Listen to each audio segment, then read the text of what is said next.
ذکر کرنا ہی لوگوں کا شوق ہے، تو پھر ہم سے بھی دودھ دونا سن لو۔ اللہ اکبر۔ تم کہتے ہو کہ وہ بکری کا دودھ دوتے تھے، ہم بھی کہتے ہیں ہاں دوتے تھے، لیکن فرق کیا ہے؟ فرق یہ ہے کہ جب وہ ہجرت کے سفر میں صدیق اکبر کے ساتھ چلے، صدیق کو ساتھ لے چلے، با افضل البشر بعد الانبیاء بالتحقیق صدیق کو اپنے ساتھ لے چلے، صدیق کو بھوک میں ستایا تو سرکار نے ایک جھوپڑے پہ نظر ڈالی اور فرمایا ابو بکر اس خاتون سے پوچھو کیا یہ ہماری میزبانی کر سکتی ہے، کیا یہ ہمیں اپنا مہمان بنا سکتی ہے؟ اللہ اکبر۔ صدیق اکبر اس بڑیا کے جھوپڑے کے قریب گئے اور پوچھا میرے صاحب کہتے ہیں، یہ نہیں کہا میرے نبی کہتے ہیں، اس لیے کہ معاملہ راز میں رکھنا تھا۔ میرے صاحب کہتے ہیں کیا تو ہماری میزبانی کر سکتی ہے، کیا تو ہماری مہمانی کر سکتی ہے؟ اس بڑیا نے کہا ساری بکریاں جنگل کو گئی ہیں، میں تمہاری کیا میزبانی کروں؟ ایک بیمار بکری پڑی ہوئی ہے اور وہ بانجھ ہے اور وہ کھڑی نہیں ہو سکتی ہے، وہ چلنے کے قابل نہیں، ورنہ وہ بھی جنگل جاتی، وہ بھی چرتی۔ اللہ اکبر۔ آقا نے فرمایا اس سے کہو کہ یہی بکری ہمیں دے دے، ہم اس سے دودھ نکال سکتے ہیں۔ صدیق اکبر نے کہا میرے صاحب کہتے ہیں یہ بکری ہمیں دے دے، ہم اس سے دودھ نکال سکتے ہیں۔ اس نے حیرت سے چہرے دیکھے اور کہا کیا تمہیں اس بات کا پتہ نہیں کہ بانجھ بکریاں دودھ نہیں دیتی؟ اگر بانجھ بکریاں صحت مند بھی ہو تو دودھ نہیں دیتی، دودھ دینے کے لیے بکری اولاد والی چاہیے، اور پھر یہ تو بیمار ہے، یہ کیسے دودھ دے سکتی ہے؟ پھر اصرار ہوا۔ میرے صاحب کہتے ہیں مگر ہمیں بکری دے دو، ہم دودھ نکال لیں گے۔ اس نے چہرہ دیکھا تو بڑیا کی بڑیا دیہات میں رہتی تھی، اس کے دل نے کہا یہ کوئی جھوٹے کا چہرہ نہیں ہے، یہ کسی سچے کا چہرہ ہے۔ صدیق اکبر سے کہا اٹھا لو بکری۔ آپ نے بکری کو اٹھایا، آقا نے بسم اللہ پڑھ کے ہاتھ پھیرا، وہ بیٹھی ہوئی پڑی ہوئی بکری اٹھ کر کے کھڑی ہو گئی۔ صرف ہاتھ پھیرنے کی وجہ سے اٹھ کر کے کھڑی ہو گئی۔ پانی کا کٹورا لیا، تھن پہ ملا پانی تو سینے میں دودھ آ گیا۔ فرمایا برتن لاؤ، اس کے بعد دودھ نچوڑا تو دودھ جاری ہو گیا۔ دوسرا برتن لاؤ، دوسرا بھی بھرا، تیسرا برتن لاؤ، تیسرا بھی بھرا، چوتھا برتن لاؤ، چوتھا بھی بھرا۔ اللہ اکبر۔ معبد حیرت سے دیکھنے لگ گئی، بانجھ بکری کو دودھ آ رہا ہے اور اتنا آ رہا ہے کہ برتن کے برتن بھرے جا رہے ہیں۔ آخرکار برتن لائے گئے، بھر دیے گئے، لائے گئے، بھر دیے گئے۔ معبد نے کہا اب میرے گھر میں برتن نہیں ہے۔ نعرہ تکبیر، نعرہ رسالت، نعرہ غوثیت، مشرق اعلیٰ حضرت، فیضان اعلیٰ حضرت حضرت علامہ سید امین القادری صاحب قبلہ، عظمت مصطفیٰ کانفرنس، جشن دستار بندی۔ سبحان اللہ۔ برتن بھر جو پینا تھا پی لیا، جو پینا تھا پی لیا، اور اس کے بعد گھر کے برتن بھر کر کے چھوڑ کر چلے گئے۔ کیا ہوا؟ اس کے بعد معبد کا شوہر آیا اور آنے کے بعد کہا گھر میں دودھ کیسا؟ اتنا سارا گھر میں دودھ کیسا؟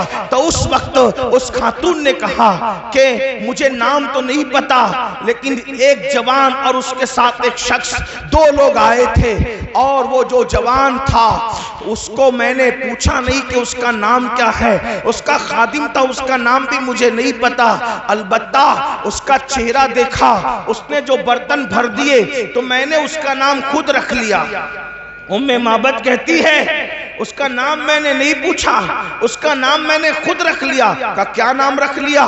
کہا میں نے اس کا نام رکھا برکت والا، اس لیے کہ وہ جدھر جاتا ہے برکت ہو جاتی ہے۔ دیکھو وہ مسلمان نہیں ہوئی لیکن حضور کو دیکھ لیا تو حضور کو کس نام سے پکار رہی ہے؟ برکت والا، وہ برکت والا۔ اچھا تو دیکھے گی تو پہچان لے گی۔ اس نے سارا واقعہ بتایا۔ وہ ہاتھ پھیرتا ہے، بکری کھڑی ہو جاتی ہے، وہ ہاتھ پھیرتا ہے، بانجھ بکری کے تھن میں دودھ جاری ہو جاتا ہے، وہ ہاتھ لگاتا ہے تو پھر بکری کے تھن سے دودھ نکلتا ہے، اور ہمارے گھر کے سارے برتن ایک بانجھ بکری کے تھن سے بھر دیے جاتے ہیں، وہ برکت والا۔ تو اس کے شوہر نے کہا وہ تھا کیسا؟ سبحان اللہ۔ توجہ، وہ تھا کیسا؟ ایک مرتبہ دیکھا ام معبد نے اس برکت والے کو اور پوچھا وہ تھا کیسا؟ ہائے ہائے، اب اگر وہ تھا کیسا عظمت مصطفیٰ کانفرنس سننے آئے ہو تو سنیو زندہ دلی کے ساتھ، ذرا اپنے نبی کا حلیہ سن لو۔ وہ تھا کیسا تو کہا اس کو دور سے دیکھو تو بھی خوبصورت نظر آتا تھا اور قریب سے دیکھو تو بھی خوبصورت نظر آتا تھا۔ اللہ اکبر، توجہ فرمائیں، میں ہر دو جملے پہ نہیں کہوں گا کہ بولو سبحان اللہ، اس لیے کہ میں تو آپ کے ایمان پہ چھوڑتا ہوں کہ اپنے نبی کا ذکر سن کر بھی کوئی کہہ سکتا ہے یا چپ رہ سکتا ہے؟ ارے جس کے نام پہ کنکریاں بھی بول پڑتی ہے، اگر اس کے نام پہ سنی نہ بولے تو پھر کون بولے گا؟ عاشقان رسول نہ بولیں گے تو کون بولے گا؟ ایک غیر مسلم خاتون سے پوچھا اس کے شوہر نے، جس کا نام تو نے برکت والا رکھا ہے وہ دکھتا کیسا تھا، وہ تھا کیسا؟ تو اس نے کہا دور سے دیکھو۔ کیا ذہین عورت تھی ام معبد، آج تک اس کا نام تاریخ میں موجود ہے۔ حلیہ رسول جس نے بھی بیان کیا ام معبد کا حوالہ ضرور دیا۔ اس نے جب کہا کہ دور سے دیکھو تو بھی خوبصورت دکھتا تھا اور قریب سے دیکھو تو بھی خوبصورت دکھتا تھا، اس کا یہ جملہ بڑا قیمتی ہے۔ وہ صحابیہ ہو گئی بعد میں۔ آپ جانتے ہیں بہت سارے لوگ دور سے خوبصورت دکھتے ہیں، قریب سے خوبصورت وہ نہیں دکھتے۔ آپ جانتے ہیں آپ بہت سے لوگوں کو اسٹیج پہ دیکھو تو بولو کہ کیا اچھے ہیں حضرت، اور اسٹیشن پہ دیکھو تو تھوڑا سا آپ کو کراہت آ سکتی ہے، اس لیے کہ جو دور سے خوبصورت دکھتا ہے وہ قریب سے بھی دکھے ضروری نہیں ہوتا۔ چاند دور سے خوبصورت دکھتا ہے، جو گئے آ کر کہتے ہیں وہاں تو کھڈے پایا، وہاں تو کالی مٹی پایا۔ اللہ اکبر، آج چاند لوگوں کی شاعری کا عنوان بنا ہے مگر دور سے حسین ہے، قریب جانے والے اس کو حسین نہیں کہتے۔ اللہ اکبر، کچھ خاص لوگ ہوتے ہیں جو دور سے بھی خوبصورت دکھتے ہیں اور قریب سے بھی خوبصورت دکھتے ہیں۔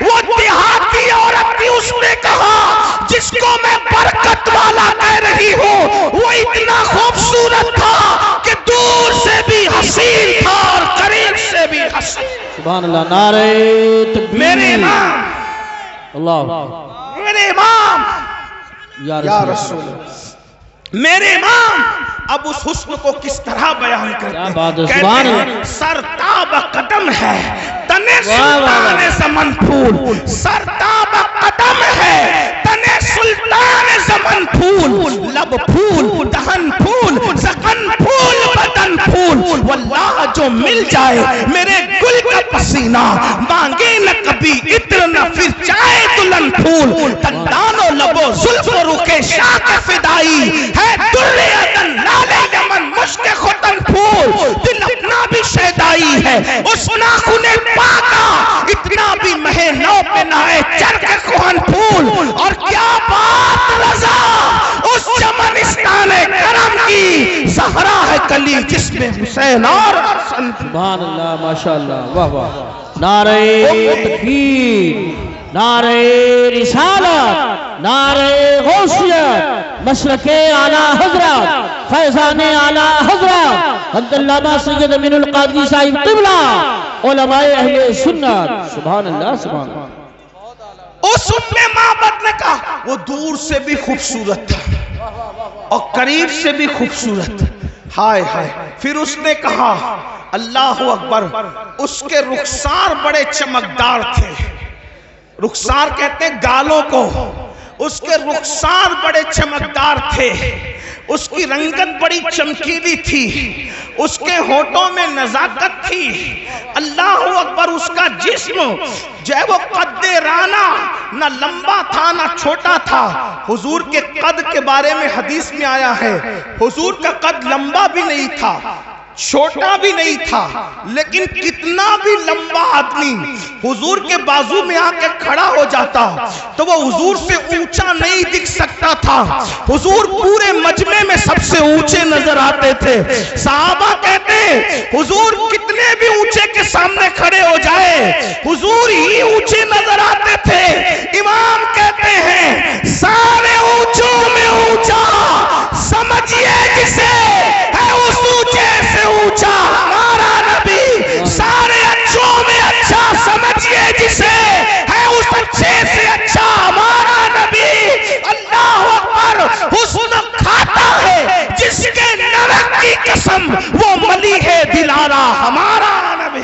سبحان اللہ سبحان اللہ. بہت ام معبد کہہ رہی ہے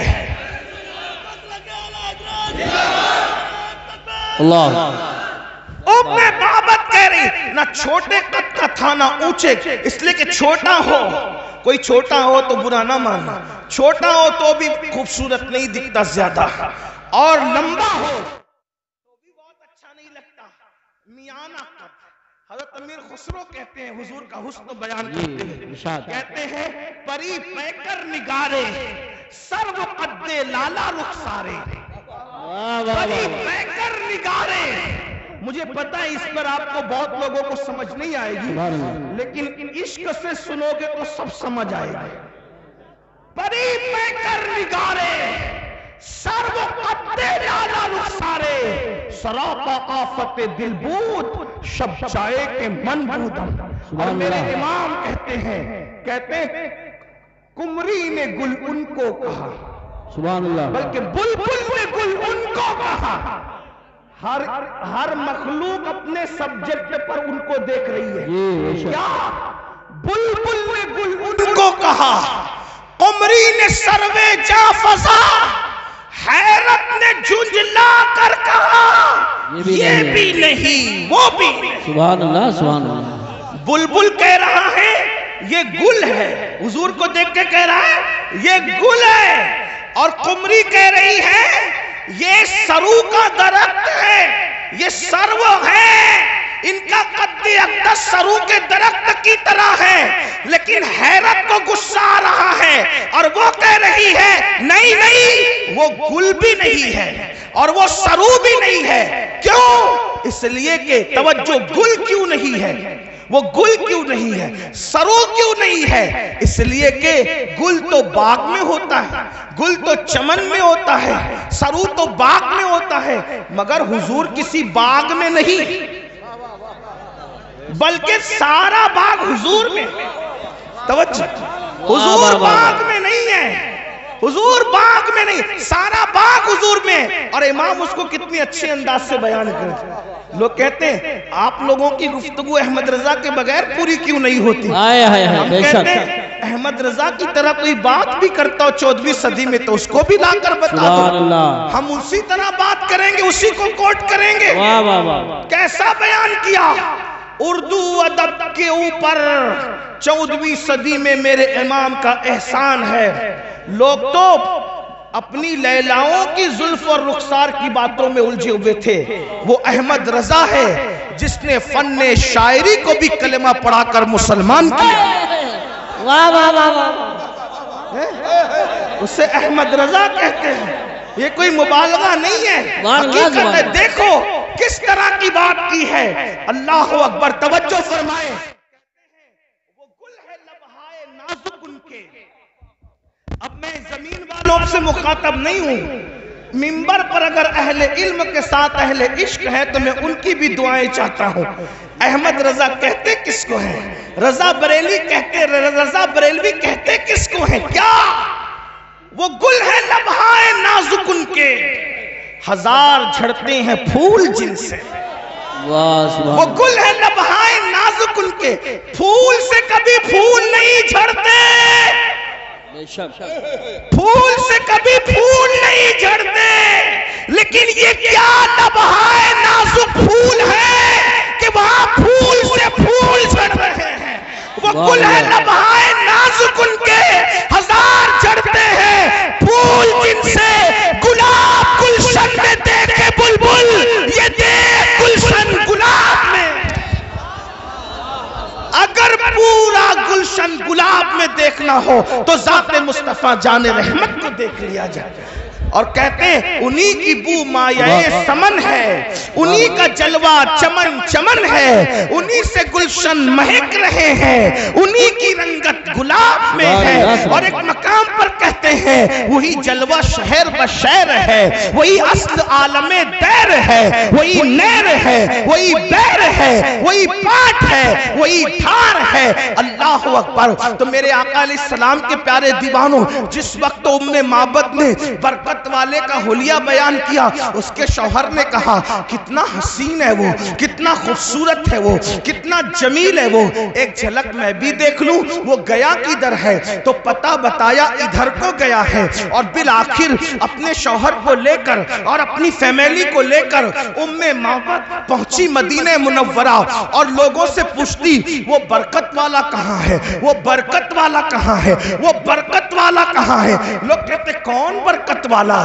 کون برکت والا. اب بتا بھی نہیں پاتی کہ کون ہے, کیونکہ اپنا نام اس نے اپنی مرضی سے خود حضور کا نام رکھ لیا تھا برکت والا. لیکن اللہ اللہ, اچانک برکت والا ڈھونڈ رہی تھی. صدیق اکبر کسی کام سے جا رہے تھے, دکھ گئے. شور کا وہ دیکھو اس کا ساتھی ہے, اس جوان کا ساتھی وہ شخص ہے. وہاں پہنچے اور پوچھا ابو بکر صدیق سے, وہ تیرا برکت والا صاحب کدھر ہے. آپ مسکرا پڑے, اچھا آپ ملنا چاہتی ہیں, لے کر کے گئے. اور اس کے بعد جیسے ہی پہنچے, ام معبد کے شوہر نے دیکھا اور دیکھ کے کہا واللہ یہ کسی جھوٹے کا چہرہ نہیں, یہ تو سچے کا چہرہ ہے. اور پھر کہا آپ کیا کہتے ہیں, تو جو کہا کلمہ پڑھ کے وہ سب کے سب مسلمان ہو گئے. اندازہ فرمائے میرے آقا علیہ السلام کے پیارے دیوانوں, اصل میں ہمیں اپنے بچوں کو حضور کی عظمت بتانی ہوگی, ہمیں اپنی نسلوں کو حضور کی سیرت بتانی ہوگی. ایک آخری بات اس عنوان سے کرتا ہوں, پھر اینڈ کی طرف چلتے ہیں. ذرا توجہ کرنا. دیکھو آج کل لوگ عجیب سی باتیں کرتے ہیں, عجیب باتیں لوگ کرتے ہیں. اور یہ جتنی باتیں ہو رہی ہے غلط سلط کیوں ہو رہی ہے پتہ ہے؟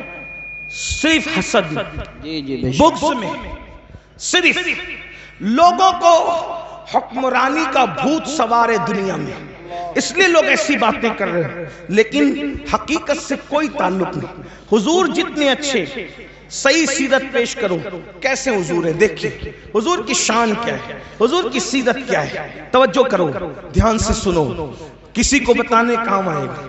کہتے ہیں جب اللہ کے رسول علیہ السلام نے مکے کی سرزمین پر نبوت کا اعلان کیا, اعلان نبوت کیا, تو مکے کے گھر گھر میں جھگڑا ہو گیا.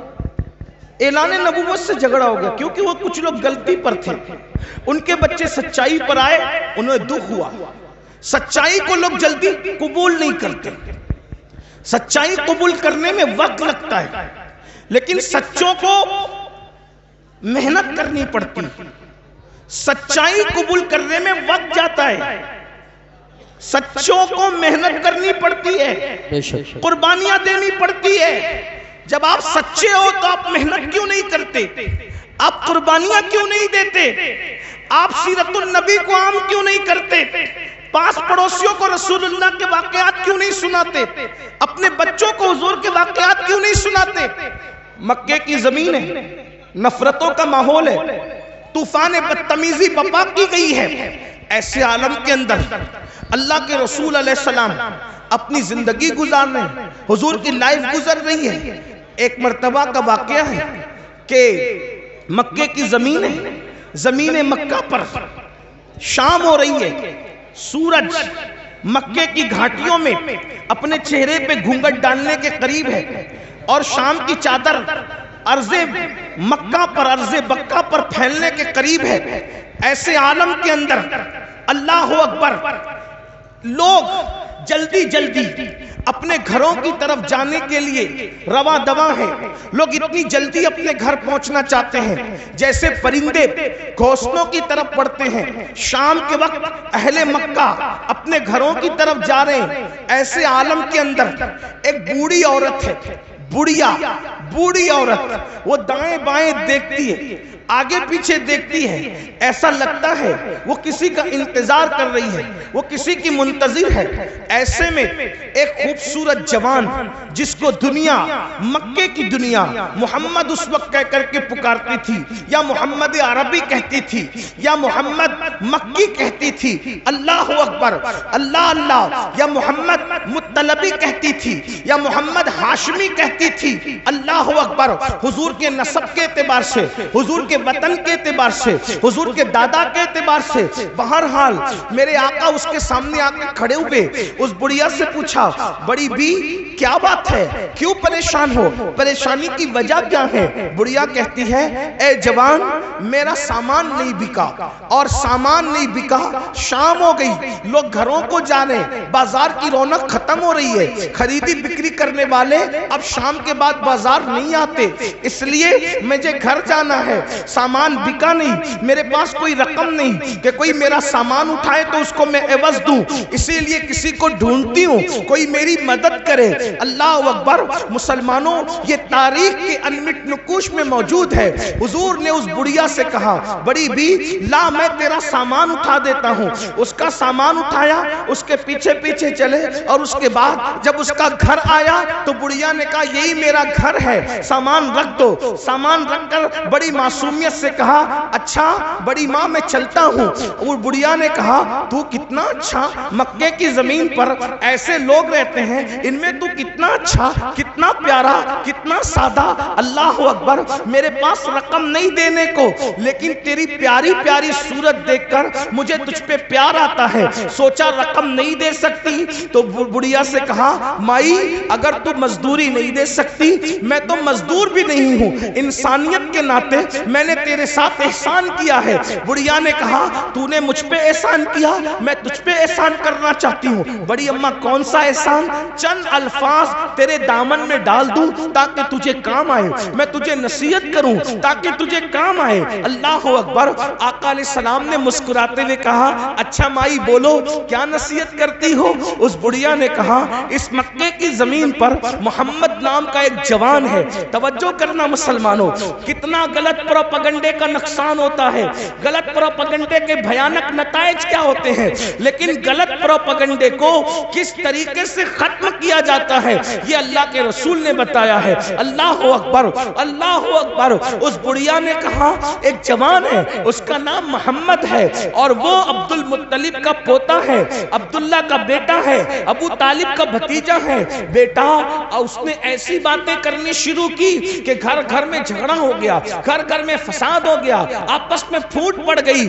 اور لوگ اس کی طرف تیزی سے جا رہے ہیں۔ اور بیٹا میں نے سنا ہے کہ اس کی زبان میں اتنا اثر ہے، اس کی زبان میں اتنی تاثیر ہے کہ جو اس کے قریب جاتا ہے اسی کا ہو کر رہ جاتا ہے، جو اس کے قریب جاتا ہے اس پر اس کا بھی جادو چل جاتا ہے۔ بیٹا تو اس کے قریب کبھی مت جانا، تو اس کے قریب کبھی مت جانا، ورنہ اس کا جادو تجھ پر بھی چل جائے گا، تو اس سے متاثر ہو جائے گا۔ اللہ اکبر، اپنے خلاف اپنے منہ پر اپنے حوالے سے بات سن کر حضور کو غصہ نہیں آیا، حضور کو جلال نہیں آیا۔ اللہ کے رسول نے کیا فرمایا مائی کیا تم نے محمد کو دیکھا ہے؟ اس نے کہا نہیں دیکھا۔ کیا تم نے ان کی باتیں خود سنی ہے؟ نہیں میں نے نہیں سنا، لوگوں سے سنا۔ اب میرے آقا کتنی معصومیت سے کہتے ہیں، فرماتے ہیں بڑی بی جس محمد کی تم مخالفت کر رہی ہو، جس محمد کے خلاف تم باتیں کر رہی ہو، اگر میں کہہ دوں کہ وہ محمد میں ہی ہوں تب تم کیا کرو گی؟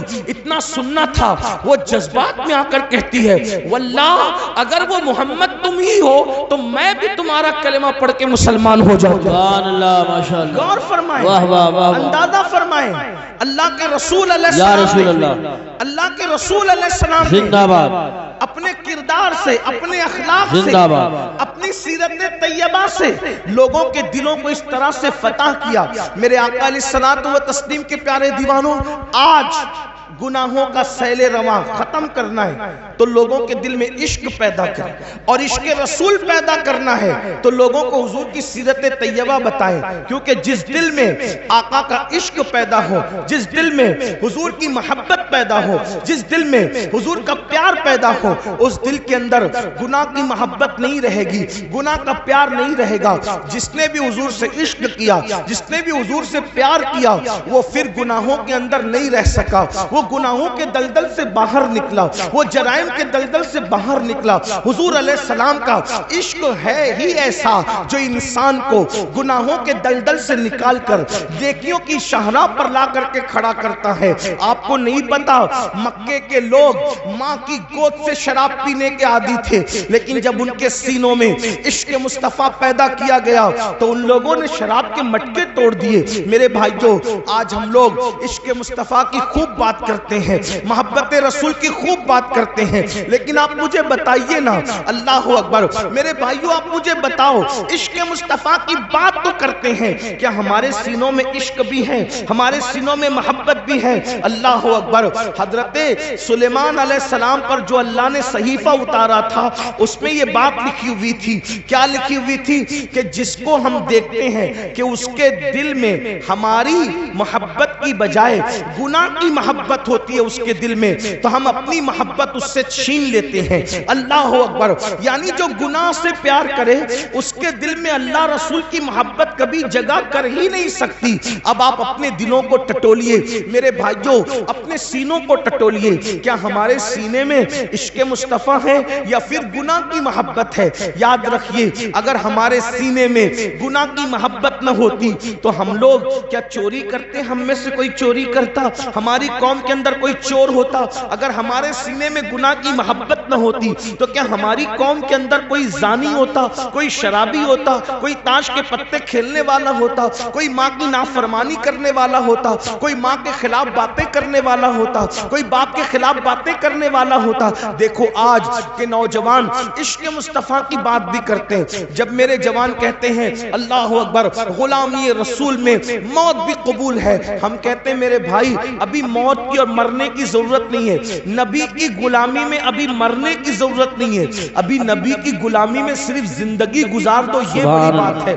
آپ مجھے بتائیں، جو قوم نبی کی غلامی میں زندہ نہیں رہ سکتی، وہ قوم نبی کی غلامی میں موت کیا قبول کر سکتی ہے؟ میرے بھائی، داڑھی رکھنے تو تجھے شرم آتی ہے، اور کرتا پاجامہ پہننے تو تجھے شرم آتی ہے، اور ٹوپی پہننے تو تجھے شرم آتی ہے، مسجد میں جانے کو تو تیرا دل نہیں چاہتا، تو جو نبی کے عشق میں، نبی کی محبت میں زندگی نہیں گزار سکتا، وہ نبی کی محبت میں مر کیا سکتا ہے؟ نعرے لگا کر کے خود پریشان نہ ہو، دوسروں کو پریشان نہ کرو میرے عزیز، زندگی گزار لو عشق رسول میں، یہی بہت بڑی بات ہے۔ اور جو عشق رسول میں جیے گا وہ کبھی کسی کی حق تلفی نہیں کرے گا۔